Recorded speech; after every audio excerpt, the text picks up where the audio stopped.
ఒకరి కంటిలో ఆనందానికి మాత్రమే మనం కారణం అవ్వాలి వీలైతే అని చెప్పినటువంటి మాటలే మా గుండెల్లో నిలిచిపోయాయి. అందుకే ఈ రోజు వరకు కూడా నేను ఈ సంక్రాంతి శుభవేళలో చెప్తున్నాను, నిజాయితీగా ఉన్నానన్న ధైర్యం, కాన్ఫిడెన్స్ ఎప్పుడూ నాకు కాపాడుతుంటుంది. ఎందుకంటే నేను తప్పు చేయలేదు. So I don't want to bow down my head before anybody. ఎవరి ముందు తలంచాల్సినటువంటి అవసరం నాకు రాలేదు, రాదు. తప్పు చేయని వాడికి ఉండే కలేజా ఇది. అయితే ఇంత బాగా ఉన్నటువంటి మాకు చిన్న అపశృతులు, జీవితం కదా ఇలానే ఉంటుంది. పెళ్ళై 28 సంవత్సరాల తర్వాత ఒక ఇబ్బంది వచ్చింది. ఆ ఇబ్బంది ఏంటంటే ఈర్ష్య, అసూయ, ద్వేషాలు.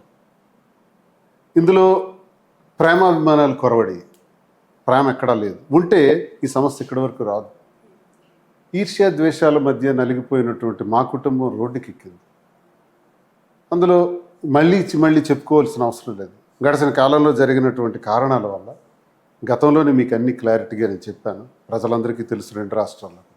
ఇప్పుడు మేము తీసుకున్నటువంటి నిర్ణయం, ఈ నిర్ణయంలో మా కుటుంబంలో వచ్చినటువంటి గొడవల వల్ల మాధురికి చాలా నష్టం జరిగింది. కన్నవారు అత్తవారి దగ్గర నాకు రోడ్డు మీద పడిపోయింది నా జీవితం.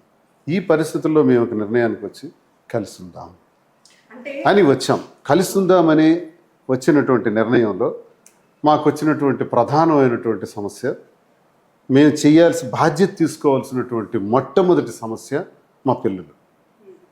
అందుకే నేను ఎప్పుడు చెప్తున్నాను, ఈరోజు కూడా స్పష్టంగా మనస్ఫూర్తిగా చెప్తున్నాను, మాకు 5 పిల్లలు.